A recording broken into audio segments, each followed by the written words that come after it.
শুনুন, সরকার মাদকের বিরুদ্ধে জিরো টলারেন্স ঘোষণা করেছে। উপর থেকে ইনফরমেশন আছে এই রুটে নাকি মাদক পাচার করা হয়। উপর থেকে চাপ আছে। যেভাবেই হোক আমাদের মাদক পাচারকারীকে ধরতেই হবে।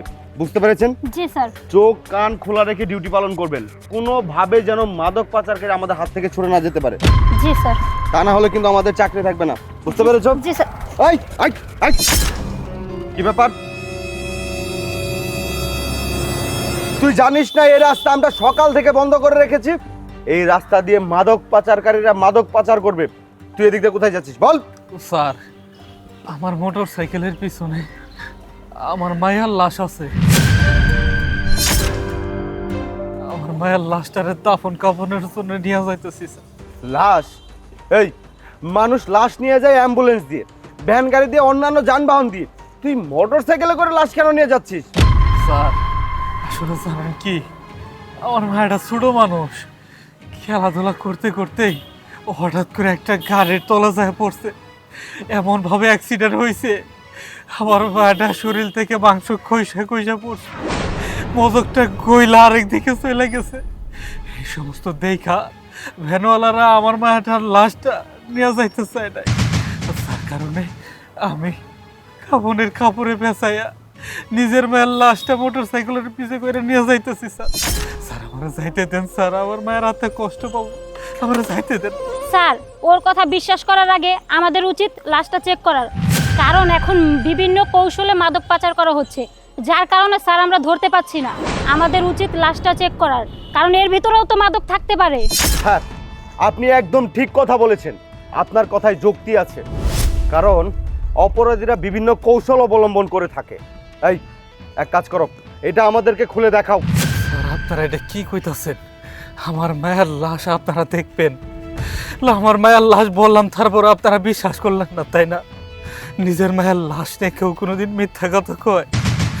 আচ্ছা ঠিক আছে, আপনাদের যেহেতু এতই সন্দেহ, দেখেন আমার মায়ের বিভৎস লাশটা আপনারা দেখেন দেখেন। আচ্ছা ঠিক আছে, তাড়াতাড়ি গিয়ে লাশ দাফন করতে হবে। হ্যাঁ, এই রাস্তা দিয়ে আর ভুলেও আসার চেষ্টা করবি না। এই রাস্তা দিয়ে মাদক পাচারকারী যাবে, ঠিক আছে? যা। স্যার স্যার স্যার, স্যার আর যাইতে দিবেন না। ও স্যার, স্যার ওর পিছনে স্যার লাশ না স্যার। না না স্যার, এরা মিথ্যা কথা কইতাছে, আমার যাইতে দেন স্যার, তাড়াতাড়ি লাশটা দাফন করা লাগবে স্যার, যাইতে দেন। আরে আপনারা কি সব উল্টাপাল্টা কথা বলছেন? আমি তো কিছুই বুঝতে পারছি না। আপনারা বলছেন ও মাদক পাচারকারী, আর ও বলছে এখানে ওর মেয়ের লাশ আছে। মানে এই আপনার কি, হ্যাঁ, নিজের মেয়ের লাশ নিয়ে কেউ মিথ্যা কথা বলতে পারে? আপনার কি উল্টাপাল্টা কথা বলছেন? স্যার ও ঠিকই কইছে স্যার, স্যার ওদের যাইতে দেবে না স্যার। সারা দেশে স্যার মাদক সাপ্লাই দেয় স্যার, আর এলাকার মধ্যে মাদক সব সাপ্লাই দিয়ে যুব সমাজটারে ধ্বংস করে দিচ্ছে। আর আমার একটা ছোট ছেলে আসলো, হেরো হেরো নেশা করাইছে, প্রতিবাদ করছিল বোনাই, আমার ছোট ছেলেরে ও বাইরে বলাইছে। স্যার আমার ছেলে না, ও আসামি। স্যার এই রাস্তা স্যার, এর মধ্যে মাদক আছে। স্যার দেখেন, আমি মানতেছি এই মেয়েটা আমার বউ, আর তাছাড়া এই উনি হইতেছেন আমার সৎ বাবা। দেখেন আমার বউ আমার বিরুদ্ধে এই সমস্ত কথা বলার কারণ আছে। ও আসলে আমার রেখে একটা ছেলের সাথে পরকীয়া করে আমি ধরছি, যার কারণে ও এখন আমার নামে মিথ্যা সাক্ষী দিতেছে, যাতে করে আপনারা আমার ধৈর্য জেলে ভরেন। আর আমার সৎ বাবা সম্পত্তির লোভে আমার সাথে এরকম করতেছে।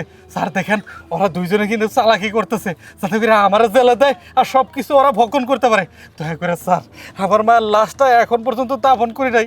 স্যার আপনারা দয়া করে আমার ছেড়ে দেন, আমার মায়ের হাতে কষ্ট পাবো, আমি যত তাড়াতাড়ি সম্ভব লাশটারে দাফন করতে চাই। প্লিজ স্যার, স্যার এদের কথা আপনি বিশ্বাস করবেন না স্যার। স্যার আমাকে কোনো মেয়ে নাই, মেয়ে কই থেকে আসবো?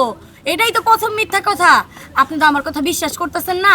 আপনি ওটা খুলে দেখেন, ওটার ভিতরে মাদকই পাবেন, কোনো লাশ পাবেন না। ঠিক আছে ঠিক আছে, আমি দেখছি। না, সাকিব, স্যার। এই চুপ। মিস সাকিব, আপনি এটা খুলে দেখুন তো, এখানে লাশ আছে নাকি মাদক আছে? ও স্যার আস্তে, স্যার আমার ভাইটা কষ্ট পাবো স্যার, আস্তে।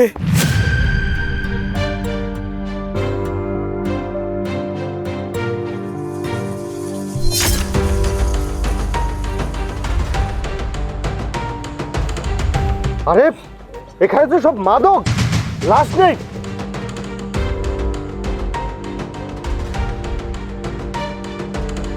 তার মানে তুই হচ্ছিস এখানকার মাদক পাচারকারী, যাকে আমরা কি ভেবেছিস এত সহজে আমার কাছ থেকে পার পেয়ে যাবি? এই বল তোদের গ্যাংয়ের লিডারকে বল।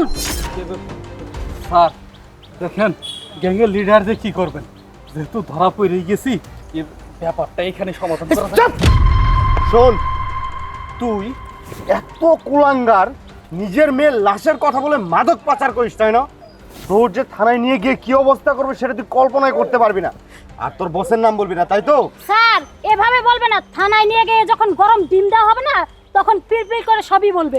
স্যার আপনার কাছে একটা অনুরোধ, এই হারামিটারে ছাড়বেন না, অনেক জ্বালাইছে, অনেক খারাপ মানুষ, প্রতিনিয়ত আমার গায়ে হাত তুলতো, শুধু কি আমার গায়ে, ওর বাবার গায়েও হাত তুলতো, নেশা করে আইসা জানা তাই বলতো, কত বাধা দিছি, মায়েরা ফেলার হুমকি দিছে, তাই তো আজকে ধরাই দিছি, খুব খারাপ মানুষ এটা। ঠিক আছে, আপনারা থানায় এসে অভিযোগ করে যাবেন। নারী নির্যাতনের মামলা আর মাদকের মামলা এমন ভাবে ফাঁসাবো না তোর সারাটা জীবন কেটে যাবে জেলে। চল, হাই। চলো সাক্ষী দিব, চলো চলো।